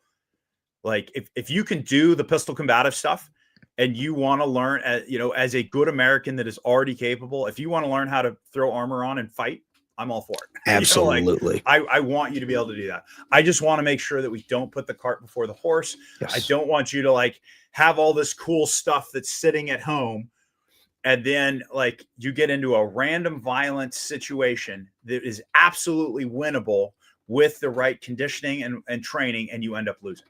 Yeah. No, I 100% agree with you. And like I used to think, like for warrior camp, day one, morning one, we're going to put you through an initial strength test, minimum 3 pull-ups, 40 crunches, and then we're going to do a 1.5 mile run. You got to do it under 15 minutes or something. And ultimately Mike was kind of talking me off the ledge, because I'm like, look, they're signing up 6 months ahead, right? Whatever. You got 6 months to get ready. It's coming, but ultimately we're like, nah, we want people to learn. But I think those kind of gates are there for a reason. And I like the fact that you do that. And one of the things that when somebody joins the American Warrior Society and they get inside our training vault online, the first thing we always tell them to do is like, take the self-assessment. And it's gonna, I want you to go to the range. I want you to shoot a 5x5 skills test, and then based on your grade, you plug the scores in, and it's going to say, you have an A, B, C, D, E, F. And then you're going to take the Marine Corps PFT for your age bracket and your gender. And then it's going to give you an assigned score. And then you're going to answer some questions about, this other stuff. And at the end, you get that way you know what training module to go in. The training module might be your tactical medicine. The training module might be edge weapons. The training module might be our white belt to blue belt curriculum, So it gives the guy or gal who doesn't know what they don't know, do your self-assessment, because if not, a lot of guys are going to do, I like to bench press, meaning I like to go to the flat range and shoot, an IDPA target at 7 yards, and I feel good about myself. It's like, well, there's really more to it than that. So you take the self-assessment, it's going to give you scores. And if you got C's and D's on these certain things, then that module is going to be the right module for you. Put the pistol down for a minute, just focus on dry fire and work on your fitness. Yeah, 100%. Before I let you go, Bill, there's a question that came in here from Mike. It says, Bill, can you talk about the impact of Frank the Northman, may he rest in peace, had on you personally and your blade development? Yeah, so Frank, I met Frank Wendell, aka the Northman, through Kyle DeFore. Kyle had asked myself and the STG guys to help do this cool course that he was teaching out in Richmond, and it was or outside of Richmond somewhere. It was shortly after I'd retired, and met Frank, got to train with Frank that week. And towards the end of that week, Frank approached me. He was like, "Hey, I used to host a bunch of guys. Like, I don't want to host a bunch of guys anymore." He goes, "I want to host you and Kyle." And that's it. And so I was like, "Cool. Well, we'll chat." Like he was a serious dude. I could tell that. And, so ended up going out, and then, it was September in Maine, and I'd go out there and teach for like almost a week straight. I'd do an LE class, and then I'd, do an open enrollment class, and sometimes 2 open enrollment classes, and just had a great, Frank was all about training, right? And all about pressurizing training. And he was a good grappler. I mean, he was hilarious. He was, he's like, "I'm a white belt." And of course he was a high level wrestler, done Sambo. Like, he would tell me about like having gone in and like very quickly getting uninvited from local jiu-jitsu schools because he would go in and he'd tap out black belts. Because he's, and technically he wasn't, he's a white belt in jiu-jitsu, but he's still he was a grappling 30 plus year grappler, and catch wrestler as well. Like, just, I mean, the guy was just a good friend. So he had gone to a knife making class with Tom Kyer from SIOC and came back, and he was kind of like almost in that empty nester phase of life where he just had some extra time, and he started going crazy with making knives. And so and we used to talk quite a bit, even though he was on the opposite coast of me. We would talk, fairly frequently. And one day we were talking about, "Hey man, wouldn't it be cool?" Because we were all carrying fixed blades as our other strong side blade. But we're saying, "Man, wouldn't it be cool to have a fixed blade in our pocket?" Because we're all carrying folders, which we jokingly refer to as halfway broken blades. Mm-hmm. And it's not that there aren't good folders out there. It's, what does your folder draw stroke look like while being pushed backwards and punched in the face? Yeah. Right. So we're like, yeah, wouldn't it be cool to have a fixed blade that you could carry in your pocket? I kind of described to him like what I thought right would look like. And then I didn't think about it again until maybe 3 weeks later. I get a package from Frank with the prototype of what we now call the Northman, the first prototype. And so that back and forth continued for the next year plus. And, just constantly refining. We went through a bunch of different iterations with clips and, and different pocket sheaths and, blade geometry and thicknesses and punyo shapes and all the, a bunch of different stuff. And then we finally got to a point where I was like, "Man, Frank, this is super cool." I'm like, "I would like to make this into a business." And he was a successful business guy doing other stuff. At the time, he was like, "Yeah, I like, go for it. Like, that's all you." And so then I asked other guys that I respect in industry, and they're like, "Yeah, you should do it." And then we launched Amtac Blades, and really, it has gone, we're 7 years now, I think, of, I think this was our 7th year now. I think we started in 2018, really started as an ideas company, right, with other folks making stuff for us. And now we have 4 full-time employees and making everything right, 20, 30 yards that way. Nice. in our shop. So it's been a cool thing to like actually go from an ideas company to actually manufacturing. And obviously there's some growing pains associated with that. I can't make quite as much stuff as I'd like to be able to right now, but it's been a cool thing. Like, it's honestly, it's a big motivator for me, being able to have employees, right? Being able to have guys that we don't live in a great spot of the, I mean, we live in an amazing spot. I would say the best spot in the country to live, but there's not a lot of great jobs. So being able to provide jobs for guys with a good work environment, good Christian environment, like my guys get, if they're full-time guys, they get 2 hours of paid shooting every month that. Where they, we've got a range on site here, and they just shoot me a text, "Hey Bill, I'm going to go down and shoot now." I'm like, "Cool, go do it."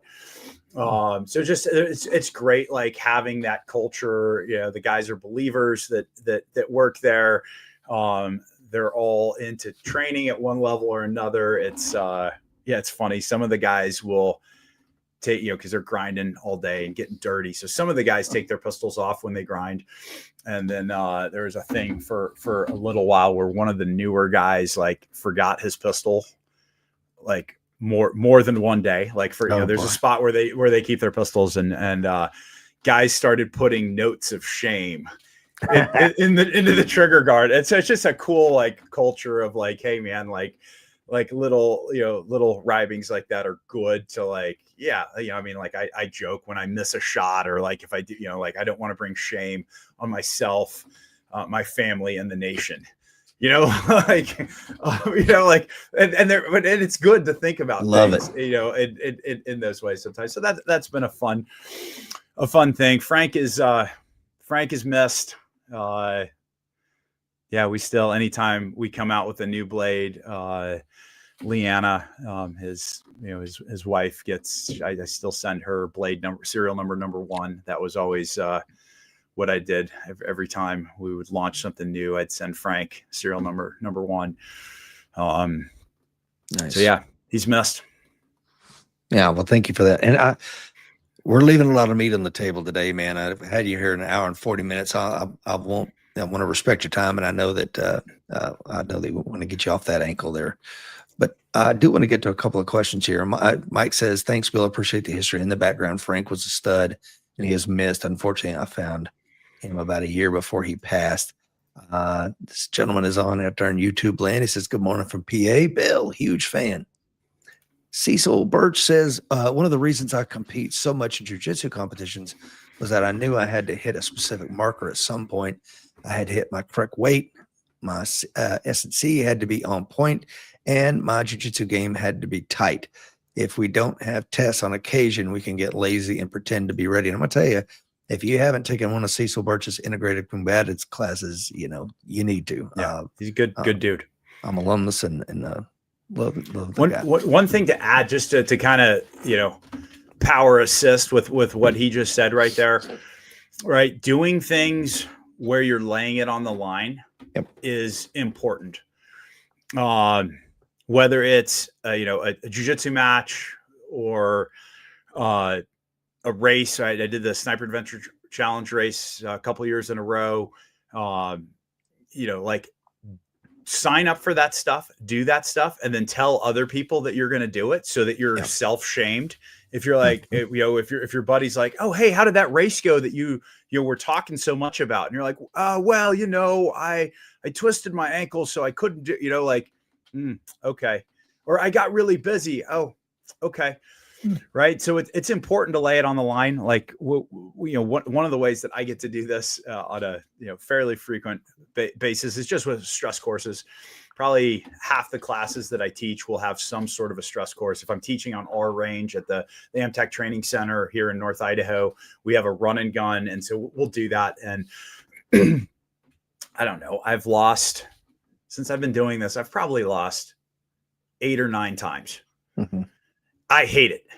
Yeah. Right. I hate it. I'll never show it. Right. That's one of the big things that we talk about. You shouldn't show emotion, right? You shouldn't be disappointed. You shouldn't pitch a fit or anything like that. We call that leakage, right? That's shameful when you do that, right? Because really you're just peacocking, being like, when the guys are like miss, and they start cursing like a sailor because they're missing, all they're doing is telling everyone else, like, I'm normally not this bad. Today's different, right? So I hate it when I lose, but what I think would be way worse than me losing would be to live in a glass house and to go, I'm I don't want to take away any of the glory of the students, so like I'm just going to sit this one out and watch you guys, no, do it, whether I'm hurt or not, or having a bad day or not, go out there, compete, lay it on the line, right? And realize, this is, every single day we have to get incrementally better.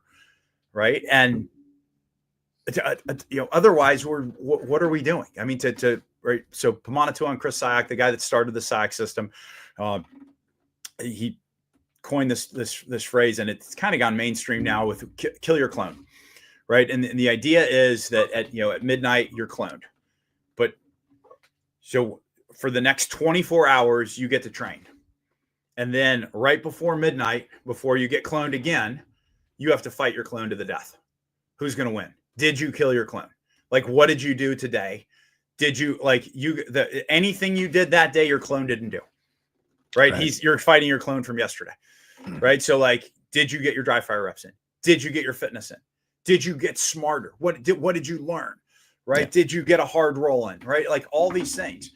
Right. And so when we say, hey, did you kill your clone today? Right. That's what that means is like, hey, what did you do today to make yourself more capable? Mm-hmm. And it's super important. Right. And part of that, like becoming more capable, is lay it on the line. Like it's okay to lose sometimes. It's actually beneficial to lose sometimes, as long as you hate it in training. And you learn from it, right? You learn, exactly. As long as you learn. And I mean, like, I'll tell guys this. Down, what was it? I'll tell guys this with a dead man's gun. Like, does it, right? So you pull your pistol out, you're supposed to do a drill, you draw, bang, or you draw, gun goes click. You thought it was going to go bang, right? And you tap rack and no round goes flying out, right? So what I tell guys, first off, is it going to affect your life if you have a dead man's gun in training today? And the answer is no, right? It should not affect your job. It should not affect your, unless you're teaching for a living, then it will affect your job, right? If you're a student on the line, it's not going to affect your income. It should not affect your relationship with your wife.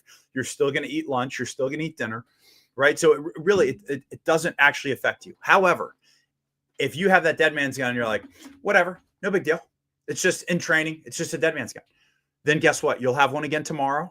And the next time you go to the range. And then if the moment comes to make that partial headshot where your insert weakest loved one that you want to protect is there, right? And they're going to die if you don't shoot the bad guy that is holding them, right? And you come up and you get the dot right on him, right? You're staring at the guy's right eyeball.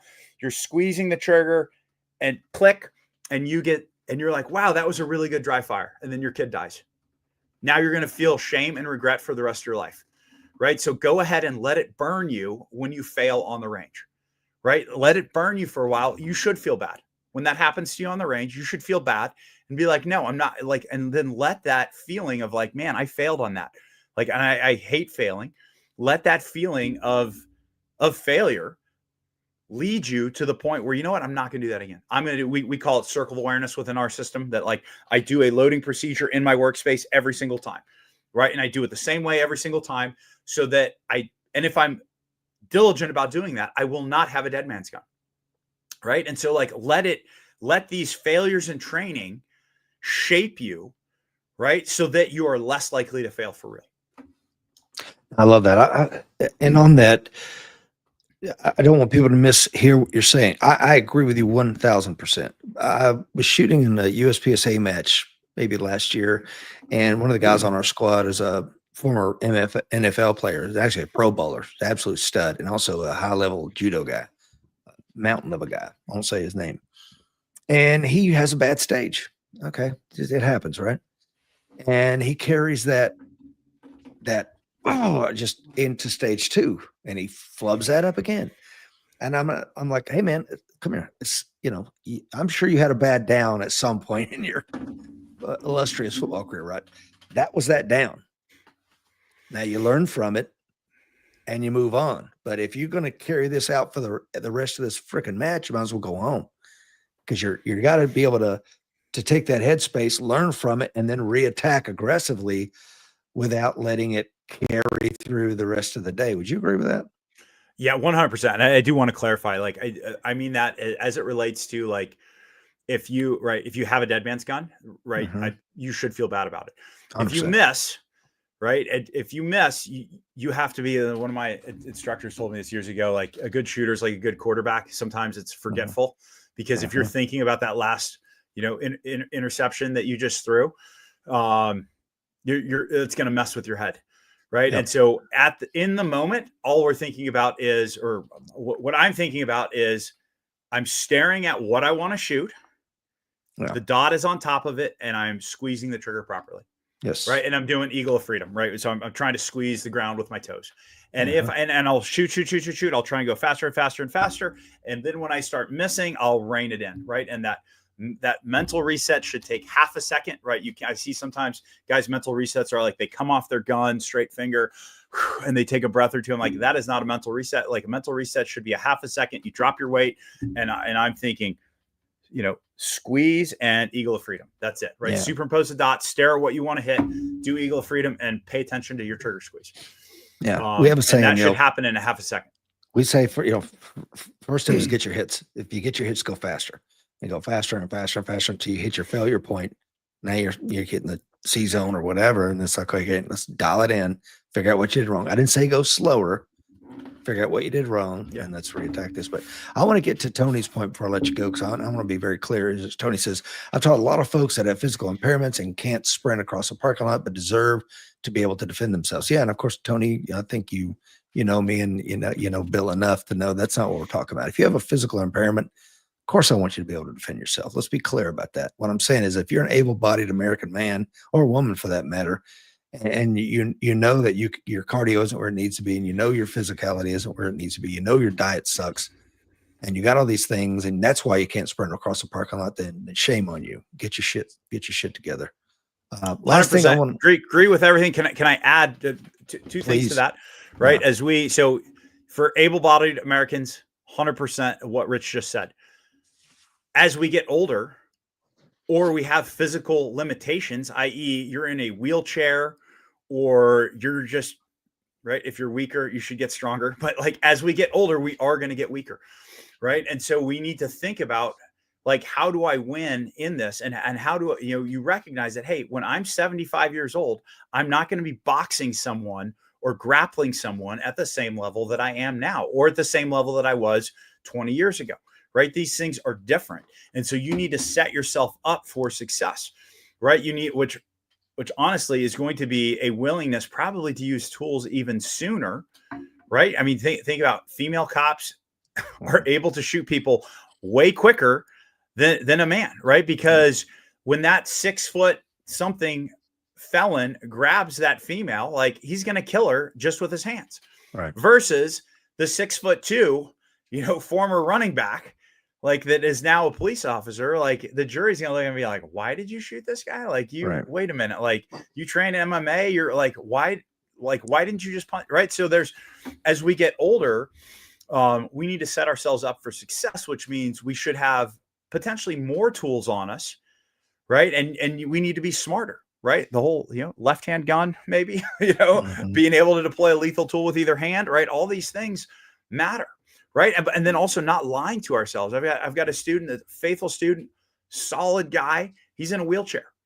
And I remember in a class a couple of years ago, he's throwing elbows from his wheelchair. And I just said, hold on, man. Like I was watching him for a while and I was like, stop. We're pretending right now. In order to throw hard elbows, you have to be rooted to the ground. You can't be rooted. Like what we're going to do is we're going to do everything weapons based. Because, right, so we're going to do, like, he's going to be able to draw a blade with either hand, right? He's going to be able to pull he's already carrying a staccato, right? So he's a serious dude in a wheelchair, right? I'm like, hey, you need to get you need to get a snubby for your left pocket as well, because you're not, like, he's not going to fight anyone. He's not going to grapple anyone. So what he needs is from all of his normal positions where he hangs out, he needs to be able to produce tools, because that is what is going to get him the win. Right. That is going to give him the best chance at winning. No, 100%. Jim says, I'm glad you are addressing the 70+ crowd. Dr. Gordon Botson, you missed a lot of good stuff. Dr. Botson, you might want to go back. Will Parker says, law, self-defense, proportionality. Yeah, it's a thing, guys. It'll keep you out of prison. And that's another thing, that like at our last warrior camp, I'm like, look, guys, I'm never going to do a warrior camp where we don't discuss the law of self-defense, because just like you got ROEs Oconus, we have a very set ROEs here. It's the 5 elements of law of self-defense. If you don't understand that, you're just training yourself to go to prison, because you're talking about using tools and you don't understand the contextual use of those tools, then you're setting yourself up for some serious liability down the road. I want to finish on your faith in Christ. As a believer myself, how does that shape what you do with Amtac Shooting? I mean, it shapes everything. I mean, so first, I guess my statement of faith, right? I'm a follower of Jesus, right? I've repented and placed my faith in Christ for my salvation. That is not a say some words and then go live the rest of your life the way you did before, right? That repentance is a continuous thing. We all fall short of the glory of God, right? We all, even as believers, we are going to continue to sin at times, but the process of sanctification is following more and more closely after Jesus. It affects everything I do because it is my primary identity. Right. And to my great shame, it has not always been my primary identity. Right. And what I mean by that is there's, we all have different identities. Right. For me, it's follower of Jesus is number one. Then it would be husband. Then it would be father. Then it would probably be elder at our church. And then, I don't know, somewhere in there, trainer of men, business owner, like, a skier, like all these things are, down the line from that. And so really my worldview is shaped by my faith in Jesus, right? Like I don't want to, if I thought, right, when we talk about like the difference between killing versus murder, if I thought that all killing was wrong, I would repent of my past work, and I would repent of the job that I'm doing right now. And I wouldn't do that anymore. Mm-hmm. But I think it's actually, we are supposed to be capable, right? We should be able to protect ourselves and our families. I mean, the Bible talks about if you don't provide for your family, you're worse than an infidel. Yes. Right. And so part of that providing, right? So shelter, water, fire, food, and also the means to keep it, right? You can't just let, right? I mean, I don't understand the complete pacifistic mentality. Like, when people are like, oh, I'm opposed to using violence. I'm like really? Like someone's beating your child to death or your wife to death in front of you, you're going to ask them to stop. Like you're going to raise your voice, right? You're not going to actually use violence. I don't think, my understanding of the Bible, that's not what it's talking about. We have 2,000 years of Christian tradition and interpretation and many more thousands of years before that. And, Old Testament times, of righteous application of violence. So yeah, I mean, 100%, like it is the most important thing. For the guys that are believers, I would encourage you, be serious about your faith, right? What I do, Rich, what your company does, right? Like surviving a violent confrontation, that's great, right? That's the win for, for the next 40 or 50 years. I mean, that's if I live a really, really long time, but the actual, right. So people talk about dying well. Truly dying well is having peace with God. Mm-hmm. And the only way we have peace with God is through the finished work of the cross, right? Through repentance and faith in Jesus. And so I would just encourage guys that are believers, right? Be serious about your faith. Follow Jesus 100%, right? If you're more excited about listening to a podcast on training than you are about listening to a sermon, like pray about that. Mm-hmm. Right. If you are diligent about doing your dry fire routine every morning, but you won't sit down and read your Bible for 10 minutes and pray with your wife in the morning before you leave for work, man, there's some priorities that need to get fixed right there, guys. Yeah. So that's for the believers. For the guys that aren't believers, I would just encourage you, again, like this is not, right. So many guys think that dying well is, neo-pagan, right? Go to Valhalla. I mean, it's such a common thing that guys say. And it's like, man, that's assuming that there is no truth, or that truth is whatever you make it up to be. The reality is that like no one that is serious says that Jesus didn't exist. Mm-hmm. Right. There's a lot of people that deny that he was Lord, but no one that is serious says that he doesn't exist. So we're left with Jesus was either a crazy man, right, that actually believed that he was the Son of God, but wasn't. Mm-hmm. Right. That's one option. Or he was absolutely a crazy man, right? He truly believed that he was the Son of God, right, but was not. Mm-hmm. Right.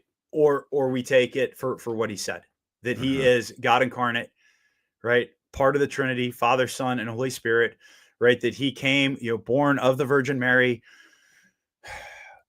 fully God, fully man, tempted in every way that we are tempted, but did not sin. And then at the end of his life, right? So people think about, oh yeah, he was, whipped with a cat of nine tails and had a crown of thorns and had to carry the cross. And yes, those things are horrible. But the truly terrifying thing is God the Father poured out his righteous wrath, the wrath that you and I deserve. Right? He poured out that wrath on his son, right? So that if we repent and have faith in Jesus, that we can have peace with God, right? That God looks at us not like the sinners that we are, but he looks at us with the imputed righteousness of Christ covering us. And that's just, it's so amazing, guys. So I would encourage the guys that are not believers, repent, turn to Jesus. It is the most important, right? If you take nothing else from this conversation, please take that, because that is, that is the long-term win right there. I 100% agree with you. And I tell you, when Mike and I started this back in 2014, the initial idea that Mike had was American Christian Warrior Society. And then we ultimately decided, not as a business decision, but just we want people to be safe of all faiths, right? So I was like, okay, well, we'll kind of take that off. But I think when they murdered Charlie Kirk, when he was assassinated, we went, the gloves are off. I will not have a podcast where I don't say that Jesus Christ is my Lord and Savior and look straight in the camera and do it. And then when we do training now, we start with a prayer, and I think that's incredibly important. Even our USPSA and IDPA matches here, they start with a Pledge of Allegiance and a prayer, and then we break into squads and head off to do our thing. But for believers, man, I think the time we live in, if you can't look around and go, there's evil at work, especially in our great nation, I don't know what to tell you. And it's important more so than ever, probably in my lifetime. But anyway, Bill, that those of us of faith train and break bread together and pray together, more so now than ever, in my opinion. Amen. Bill, it's been 2 hours, my friend. Time flies when you're having fun. And I'll say this, I've interviewed hundreds and hundreds of people over the last 11 years. I think this is by far and away one of my favorite interviews. Thank you for being on today, sir. Well, thank you for having me on. This was a good conversation. I've never said that before to a guest, especially on a show, but yeah, I think it was great. And if you're down for it, let's do round 2 sooner rather than later. Would love to. Yep. Well, God bless you, my friend. And where can people find you, follow you, Bill, train with you? Amtac Shooting is our in-person training. We have Amtac Blades is our knife company, and we have Amtac Training as well. All right, Bill. Guys and gals out there in Warrior Nation, remember, the tagline, the fight is coming. Be ready.